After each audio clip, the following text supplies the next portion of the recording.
Have you ever driven through a small Waikato town and stumbled upon this, or this, or this? Well, this place is the tiny town of Tirau, and I'm going to explore this cozy corner of the Waikato and discover that not only does it have a fascinating colonial history, but also a more recent history of reinvention and kooky ideas, as I discover more of New Zealand. So who the hell am I, you ask?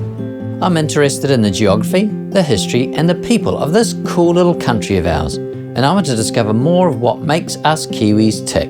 And because I work in the media industry, I thought I'd combine the two. And there you have it.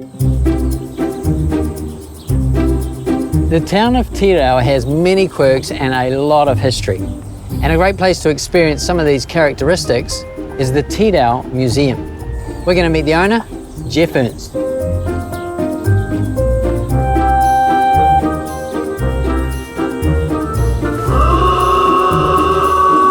Oh, I love it. Hello, Geoff. Hello, sir. How are you? How's it going?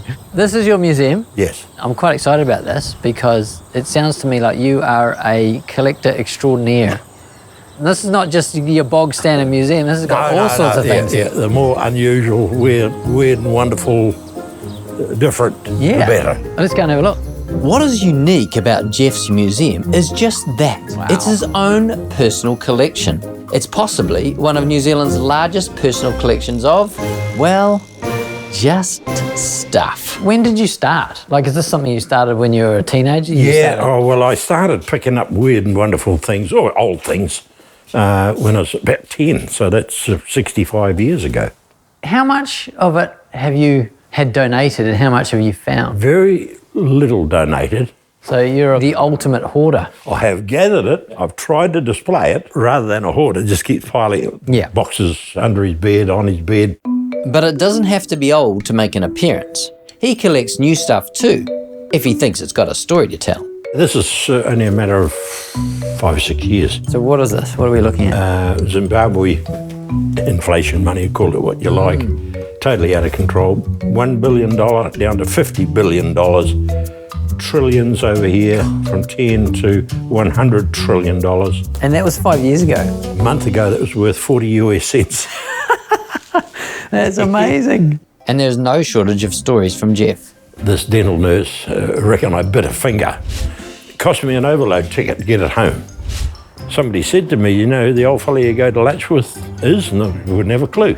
It's Ed Hillary's father. Oh, well, how about that? Over here, things I call quack remedies. Made in Auckland for the all right cure of gonorrhea. A lady French doctor spotted it, and she says, well, if the medicine don't kill you, she says the gonorrhea will.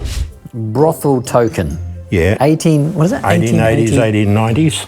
The Hog Ranch, Fort Laramie, Wyoming, good for a $2 piece. What is a $2 piece in a brothel? Depends on how young and good she is, whether she's a $2 piece or an old ugly one, probably only $1. Because I've been a beekeeper all my life, this sort of just happened.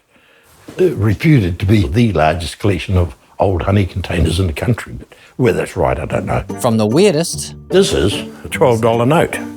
This note is as phony as the government's white paper on shipping. To the oldest. From Morocco.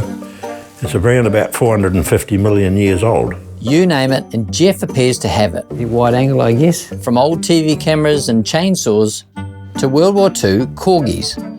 And no, that is not a stuffed dog. Oh yeah, here's a corgi. But a small World War II motorbike used by paratroopers behind enemy lines. When they got to their new meeting point, away from the drop zone, they were told to disable it. So with a hammer or something, you'd smash part of the engine, or so the enemy couldn't use them.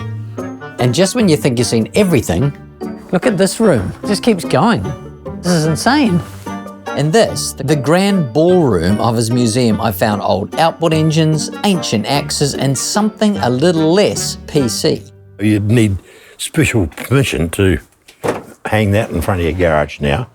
Power chief. Yeah. That's terrible. With such an array of collectibles, you could be mistaken for thinking Geoff is just a hoarder. But there is some order to his obsession. My aim was that everybody would have something of interest to look at. And it's not a lot of people who are interested in outboard motors. But you are, so there. I sold about 8 or 9 tractors because it's not a tractor museum.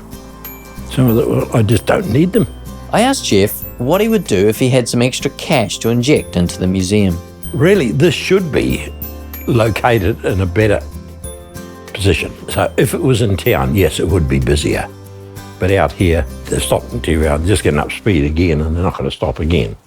So location, not the best. Geoff's museum is really quite special and deserves to have more people wandering through its dust-covered hallways. In fact, it's the dust and dirt and general disorder that makes this place so charming. I just have to say, this is pretty amazing. I say to a lot of people, this is my best effort with very little money. And over the years, I have turned down some absolute brilliant stuff, which I knew I was only going to get one look at in my lifetime, but just financially couldn't do it. So the next time you're touring through Tirau, spare a few moments to check out Geoff's Tirau Museum. It truly is a treasure trove of goodness.